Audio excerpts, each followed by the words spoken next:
দর্শক, আসলে মানে তোফাজ্জলের যে ভাতিজা, তার চোখের পানিগুলা যদি আপনারা স্বয়ং সামনাসামনি দেখতেন তাহলে হয়তো আপনারাও ঠিক থাকতে পারতেন না। দেখেন, এই লোকটা কখনো টিএসসির চায়ের দোকানের চায়ের কাপ ধোয়ার বিনিময়ে একটা রুটি একটা কলা, কখনো ঢাকা ইউনিভার্সিটির ক্যান্টিনের প্লেট ধোয়ার বিনিময়ে এক বেলা ভাত, কারো কাছে হয়তো 10টা টাকা, এইভাবে চায়ের চিহ্ন কিন্তু চলছে, খাইছে, পেট চালাইছে।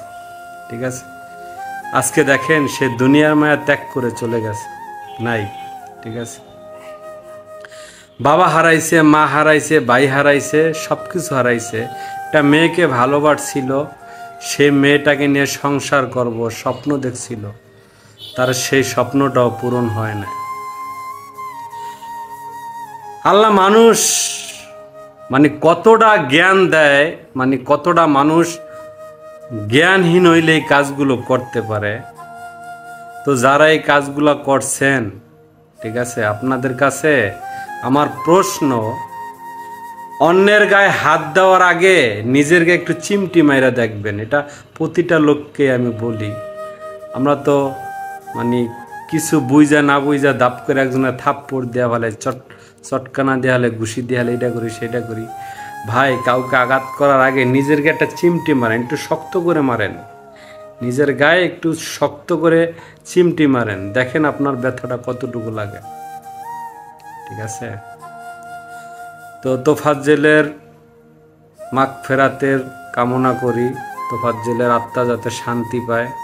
আসলে আমি ওইভাবে ভালো করে কথা বলতে পারতাছি না। এই ভিডিওটা দেখার পরে আমি নিজে আসলে মানে ক্লান্ত হয়ে গেছি। ঠিক আছে, যে মানুষ কিভাবে এই ধরনের কাজগুলো করতে পারে। ঠিক আছে,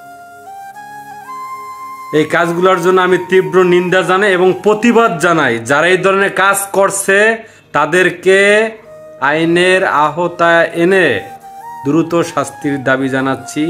তাতে যদি আমার কিছু হয় হোক, আমি কাউরে ভয় পাই না। ঠিক আছে, মানে কষ্ট লাগলো, ঠিক আছে, একটা সুস্থ মানুষের জন্য কষ্ট লাগতো না। ঠিক আছে, কারণ আজকে তার গার্জিয়ান বলতে কেউ নেই, আমরাই তার গার্জিয়ান, আমি তার গার্জিয়ান। আমি প্রতিবাদ জানাই। ভিডিওটি যদি আপনার ভালো লাগে, আপনি শেয়ার করে সবাইকে দেখার সুযোগ করে দেবেন। ভালো থাকবেন, সুস্থ থাকবেন, অন্যায় নয় ন্যায়ের পক্ষে কথা বলবেন।